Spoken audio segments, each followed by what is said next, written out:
अस्सलाम वालेकुम वीवर्स, माहा कुक्स में आपको खुशामदीद। वीवर्स, आज हम अपने किचन में बना रहे हैं एप्पल का जैम। आप इसकी लुक देख रहे हैं, बिल्कुल बाजार जैसा बनकर तैयार होगा और दानेदार। बहुत ही शानदार तरीका और बहुत ही आसान। तो चलें करते हैं फटाफट से रेसिपी को स्टार्ट और बनाते हैं बहुत ही मज़ेदार एप्पल जैम।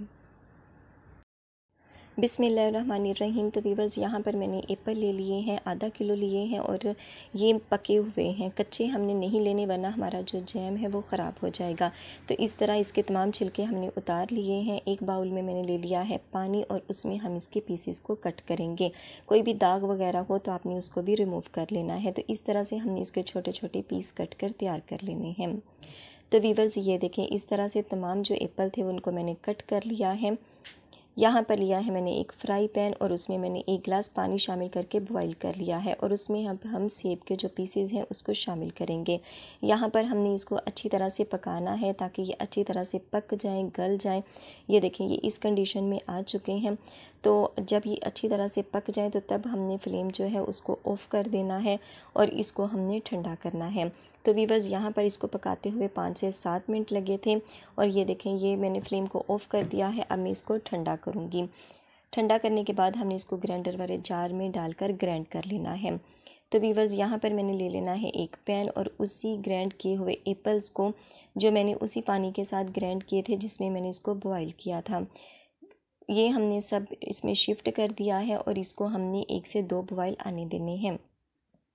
जब ये इस तरह से 1 से 2 बॉयल आ जाएं तो तब हमने इसमें शामिल कर देनी है कुछ चीज़ें, जिसमें है चीनी मैंने ली है 2 कप के करीब और ये है मेरे पास दालचीनी का 1 टुकड़ा। आप चाहें तो इसको ग्राइंड के पीस करके भी शामिल कर सकते हैं। और छोटी इलायची के दाने हैं 6 से 7 अदद मैंने इलायची ली थी और उसके जो दाने हैं उसको तोड़कर इसमें शामिल कर दिया है।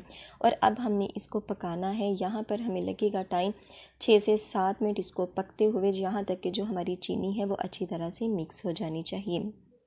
तो वीवर्स, ये देखें, 5 से 7 मिनट तकरीबन हुए हैं मीडियम से स्लो फ्लेम पर इसको पकते हुए और आप इसकी लुक देख रहे हैं। तो ये थिक हो चुका है। चीनी हमारी जो थी वो सारी अच्छी तरह से मिक्स हो चुकी है। आप इसकी लुक देखें, ये देखें, ये इस तरह का हो चुका है तैयार। अगर आपने ज़्यादा मकदार में बनाना हो तो आप इसमें तबाशीर शामिल कर सकते हैं और सोडियम बेंजोएट, लेकिन यहाँ पर मैं इसमें शामिल कर रही हूँ लेमन का रस।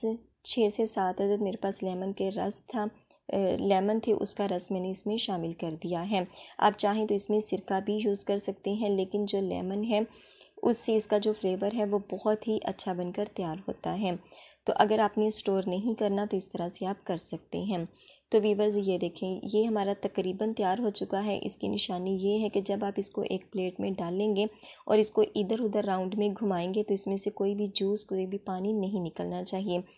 तो ये देखें, कोई भी पानी नहीं निकल रहा। इसका मतलब है जो हमारा जैम है वो बिल्कुल परफेक्ट बनकर तैयार हुआ है। अगर इसमें कोई भी पानी की मकदार होगी तो हमारा जो जैम है वो ख़राब हो जाएगा। तो आप इसकी लुक देख रहे हैं, माशाल्लाह से ये बहुत ही प्यारा बनकर तैयार हुआ है। कोई कलर हमने इसमें शामिल नहीं किया। तो यहाँ पर हमने फ्लेम को कर देना है ऑफ़ और इसको हम ठंडा करेंगे। और ठंडा करने के बाद अब इसको आपको दिखाऊँगी इसकी फ़ाइनल लुक कि ये किस तरह का बना है।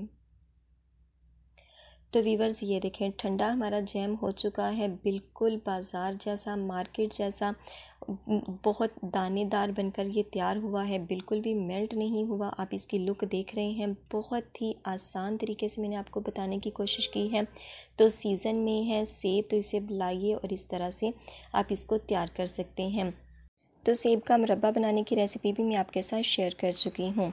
तो इसे लाइएगा, ट्राई कीजिएगा, फीडबैक अपना ज़रूर दीजिएगा कि आपको आज की ये वीडियो कैसी लगी।